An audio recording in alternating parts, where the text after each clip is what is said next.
We're up, I think. We're live. Hi guys, welcome back to Naked Security Live. I'm Alice and this is Duck. Hello folks. I've been on Facebook Live for ages. If I remember correctly, the last time you were on, it was still summertime. Yes. And in fact, we were fighting with the blinds, if you remember, because there was too much sun. Today we've had to wheel out our ring light, artificial light, because it's, you know, winter's here, daylight savings over, it's dark, 5 o'clock. Yeah. So, Indeed, well, I'm back. So today, Duck, we're talking all about your blogs getting hacked. yes. So this isn't a new thing. Not mine, hopefully. Not yours. And everyone hopefully else's, not no. mine either. Well, hopefully nobody's. So this isn't a new thing, but we have covered it recently on Naked Security. So we wrote 2 articles about this. Yes. And one was about malware taking over your blog. Yes. And the other one was the new twist in sextortion and how they're kind of accessing your website and posting on there. I will just quickly mention before we jump into the story that I'll be looking down throughout this broadcast because we are taking your questions live, so please comment.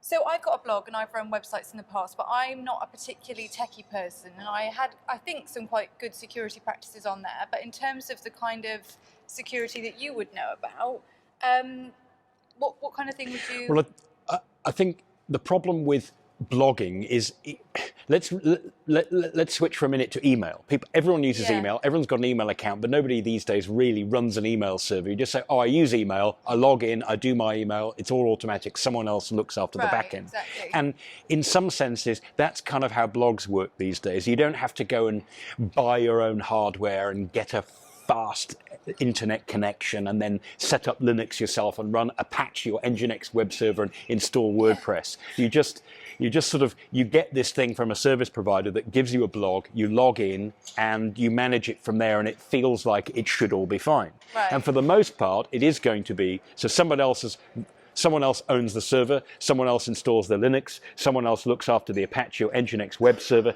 someone else installs the WordPress bit. But in order to make blogs differentiate from each other and stand out, unlike email, which is pretty much one size fits all, everybody, you know, wants to do something a little different on their blog. So this guy might want a photo album, and someone else might want, oh look, there's a plugin that I can click here and download this thing, and I just add it into WordPress, and it lets people vote on stuff, and it lets people do comments, and it lets me have a photo gallery, and you know, all kinds of interactive stuff that make your blog more like what you want. And what I think people don't realize is those plugins, like plugins in your browser, you're choosing some program code that was written by someone you've probably never met, and you're installing that into your blog, and basically it's providing some of the actual coding, the mechanism, the mechanics that make the blog work. Right. So just like a browser plugin that, if it's rogue, can actually watch everything you're doing and sniff all your traffic and see what sites you're going to, a plugin that you add to WordPress through no fault of WordPress or the web server or the hosting provider or the Linux or whatever, basically kind of decides what people see when they visit your blog. So it can look at what's coming in, it can alter it, it can decide what gets sent out. So how would you know that when you're downloading a plugin for like a gallery or something like that on your site? How do you know that it's just going to do what it says it's going to do? Well, that is the $64,000 question. And it's the story we wrote about was some research done by a company, I think, called Wordfence. And I'll just get my notes to make sure I get it right. The malware they were talking about is called WP, that's WordPress -VCD. Right. It's just a kind of typical techie type malware name.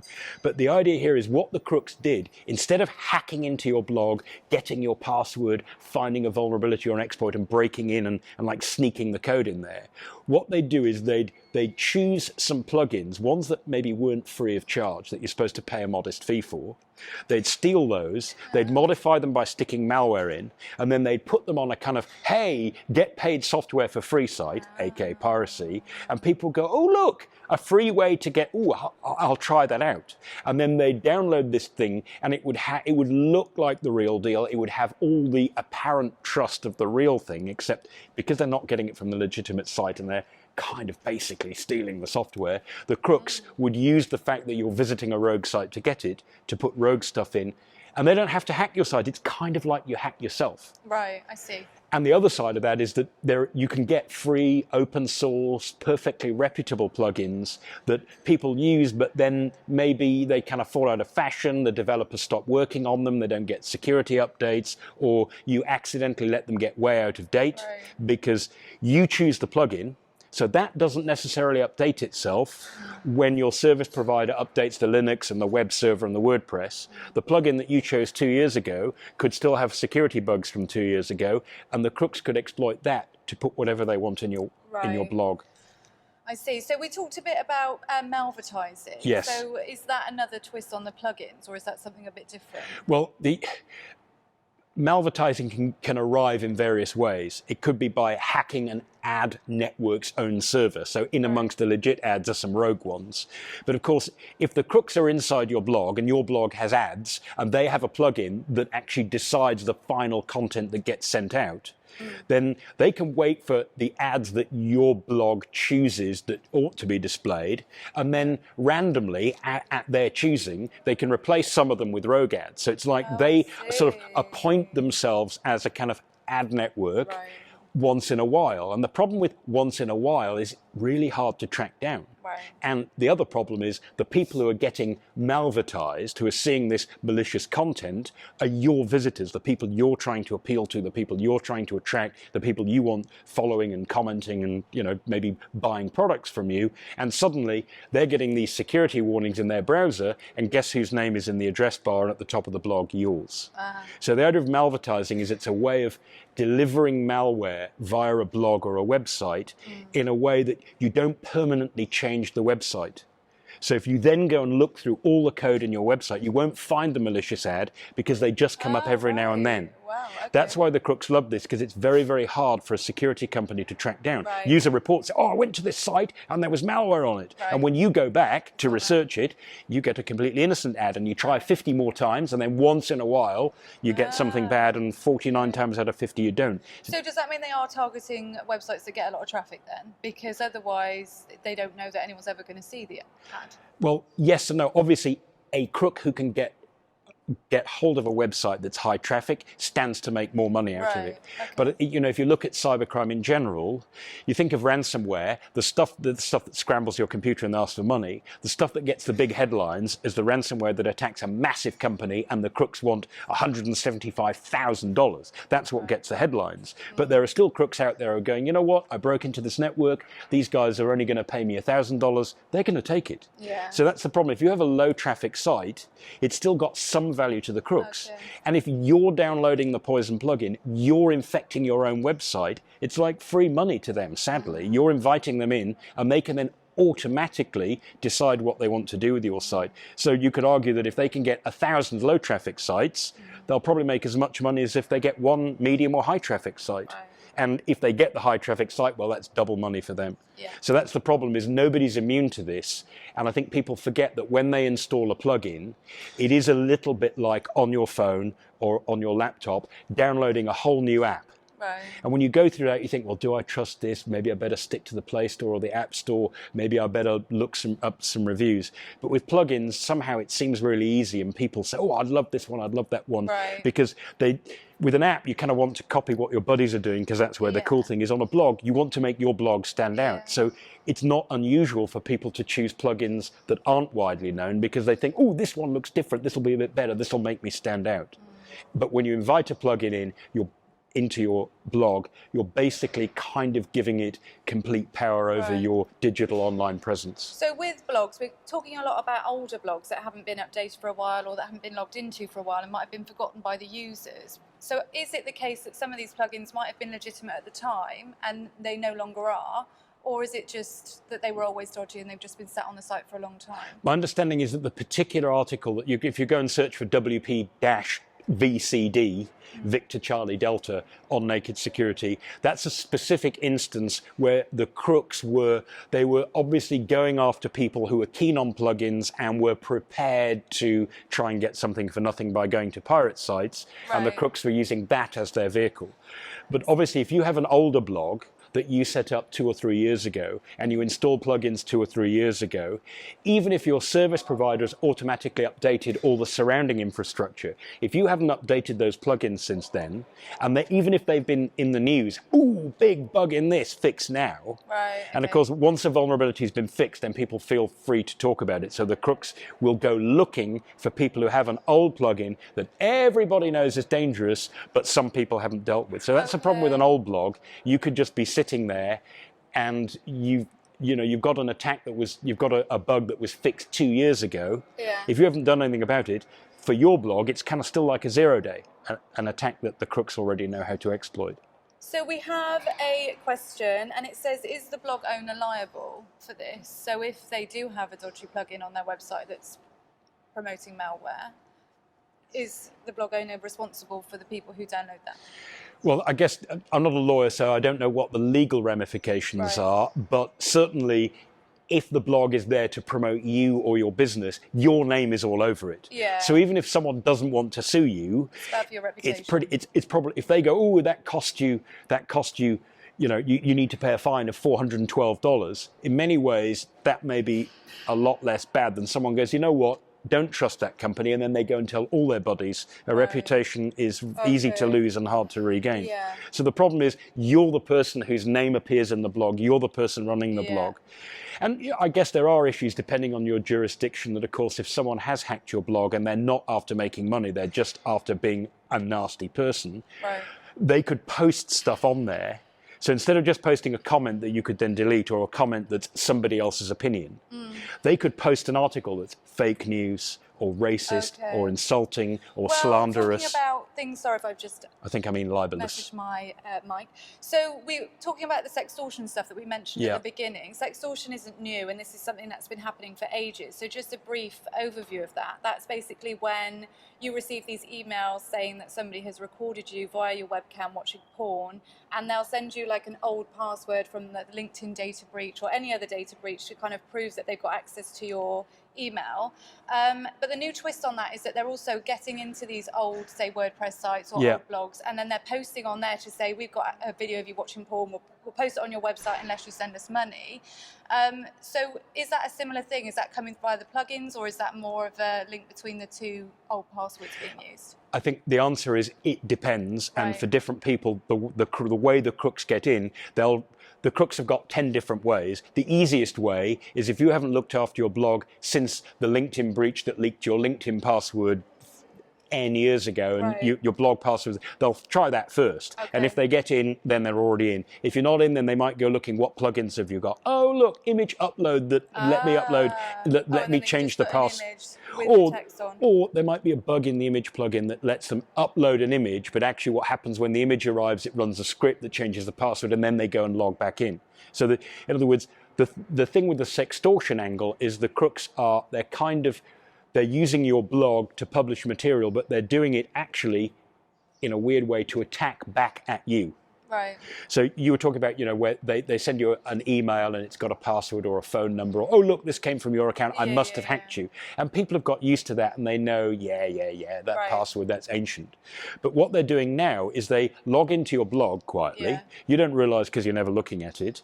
And then they send you a message like you can from, when something happens on your blog, you get an email. So they send you an email that actually does come from your blog. And here's one of them, I'll read it out. It says, as you may have noticed, I sent you an email from your blog account. This means that I have full access to your device. It doesn't, it means I have access to your blog, but it's an easy jump to go, my goodness, they must have logged into my computer, they've hacked my blog, now they're sending me a message. They really are in here. Maybe there's some truth in what I say.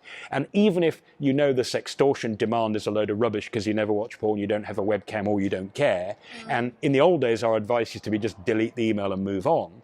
But now in this case, once you've deleted the email and moved on, you've still got a blog that one crook already got into, apparently quite easily. Another could get in and do something completely different or more of the same. And worse, if they can get into your blog, they can go in, say, to the comments section, and they can see a list of all the people who've ever commented, maybe 2 or 3 years ago, get their email addresses, maybe guess at their passwords, maybe attack them.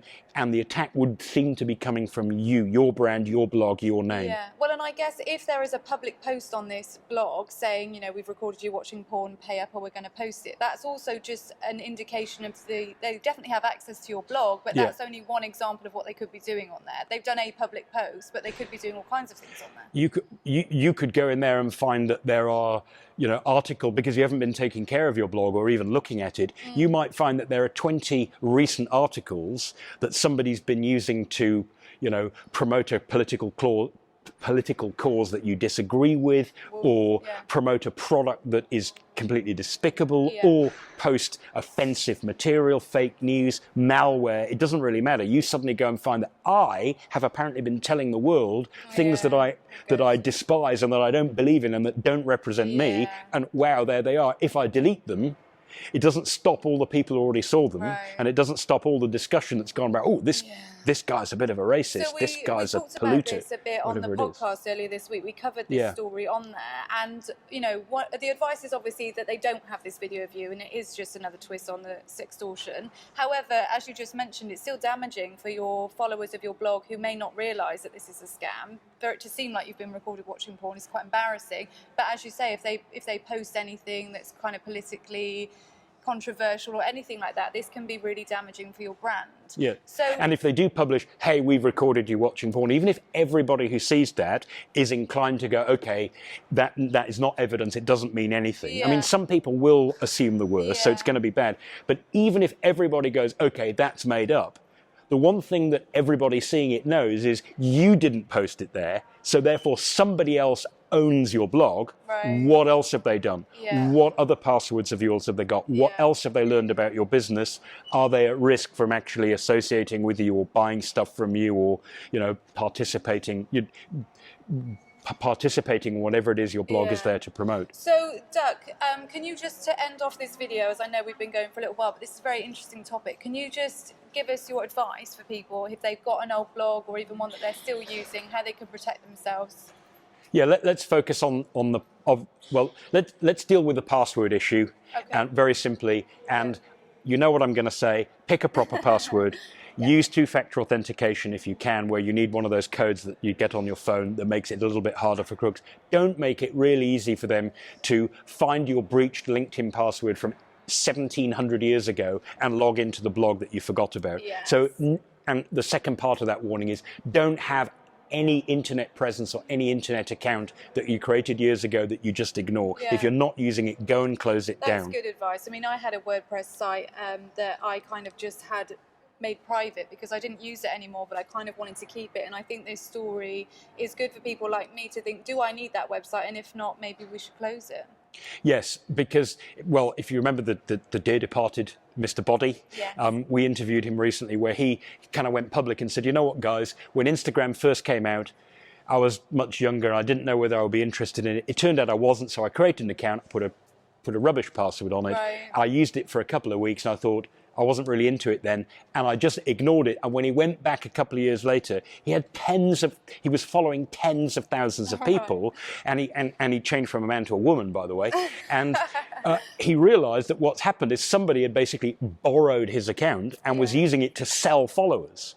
Now, fortunately, little harm done, but that person had full access to his account, could have changed the password and locked him out, could have posted offensive or illegal material, could have got him in a whole world of hurt. As it was, he just had to go through and unfollow all these people before he could rescue the account. So old accounts, retire them. When it comes to current blogs, let's focus on the plugin angle, because that is an oft forgotten part of the whole equation. You've got this managed service, it includes this blog, the blog's kept secure, but the plugins are things that you choose yourself. So I'll just consult my notes to make sure I get them all. Obviously, in the example that we mentioned, there was a bit of venality here that people were going to try and steal software, so they had to go to a rogue site. They trusted software from a site. The only thing they could tell about it was that it's run by crooks, helping them steal software. So guys, don't steal software. In theory, you won't get infected by pirating software, because if you pirate it properly, you get a perfect copy. But you're basically dealing with crooks, so don't do it. It's not legal with good reason. But the main thing is, you're running a legit site, even if you've got free plugins or open source plugins, firstly, minimize the number of plugins you choose. A lot of people go, oh, let me try all of this. I want polls, I want comments, I want photo galleries, I want live videos, I want all of this stuff. I'll install all of these, and then I'll use the ones I need, and they leave the others there, which increases their attack surface area and the likelihood that there'll be bugs. So if you're not using a plugin, remove it. Secondly, with many plugins, they don't update automatically when WordPress does. So you can't expect your hosting provider or whoever's looking after the blog for you, or you'll click the automatic update WordPress now. That doesn't necessarily update your plugins. You need to go and check each and every one and make sure that there aren't security holes. So stay in tune with the news about security problems. The third thing I would recommend is if you chose a plugin ages ago, and when you go back to that plugin website now, whether it's paid or free, and you notice that the vendor or the company or the developers could be a team of open source developers, you'll often find that they'll move on to something new, they'll lose interest in the project, and it's just sitting there kind of rotting away. It won't have had security fixes. Maybe think about replacing it with something that is getting cybersecurity love and attention. And the last thing is, most blogging platforms, including WordPress, there are logs that you can go and look that shows who logged in, who changed what happened here. Now, crooks could in theory modify those, but most attacks, if you're in the habit of reviewing your logs and if you know where to look, most of the time you will actually find out pretty much as soon as a crook gets in that something fishy is going on. Okay. So if you're collecting logs, if you've got all that potential security information, make sure you learn how to go and look at it, even if you just do so briefly and occasionally, because often that could tell you that something's gone wrong much sooner than waiting until the world finds out. Yeah, okay. I have one final question for you. I know we've been going for 20 minutes, but I would like to know. So with things that are on the App Store, does Apple look at them to kind of see whether they are legit apps and they're not having anything, they're not putting malware or anything on your phone if you download them? That's the idea. And if so, should WordPress or other blogging sites be responsible for the plugins in the same way? Well, the thing with plugins is that, let's ignore Apple for a moment, because Apple says you can only shop in the App Store and you can't go off market. Okay, Google, you can set an option that says, let me go anywhere.